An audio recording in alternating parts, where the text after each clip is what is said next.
This is a half-human, half-octopus mutant man. This is a half-human, half-pangolin mutant man. It turns out that in future society, there is a large outbreak of a weird virus among humans. Once infected, humans will start to animalize, first losing their human appearance, then gradually losing their human voices, until they finally lose their consciousness and completely animalize into animals. John's wife is infected with this virus, and she is now in a shelter receiving treatment. Today is the day of the weekly visit. However, on the way out, they inadvertently bump into a half-animalized Birdman. He escapes from the ambulance. Mutants have speed and strength that humans can't match. Therefore, two carriers are easily flung away by him, and the Birdman lands in the car in front of them. They clearly see his mutated fingernails, his mutated skin, and half-grown wings. He eventually escapes from here. They arrive at the shelter ready to visit. There is even a child who has mutated into an anteater sitting next to them. They get the good news that John's wife has not had an attack in 3 weeks. There is high hope that she can be controlled and healed. The doctor then tells them that she is about to be moved to the Southern Medical Center,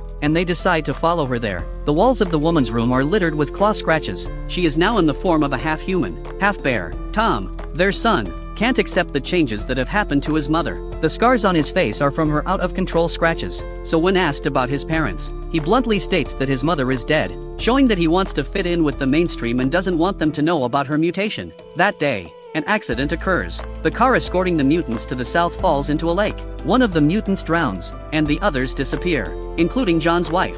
John is worried that she will be harmed by the human or mutants in the wild, so he hangs up her clothes in the forest, hoping that she will follow the smell and show up, but she doesn't appear. The next day, Tom shows an unusual amount of strength. He looks at his hands in shock and seems to notice something. He realizes he has grown a sharp nail. He breaks down and uses tweezers to pull the sharp claw out. However, it is more than that. The vertebrae in his back have obviously protruded. He turns out to be an outlier after all. He is losing control of his actions, even using his tongue to lick his classmates. He lets out a hiccup that triggers the cries of the other animals in the forest. Perhaps it is the attraction of the same kind. He walks uncontrollably deeper into the forest. The next morning, he awakes in a daze, having lost the memory of last night, but it is obvious to him that his body has gone through a struggle. He even digs a feather out of his throat.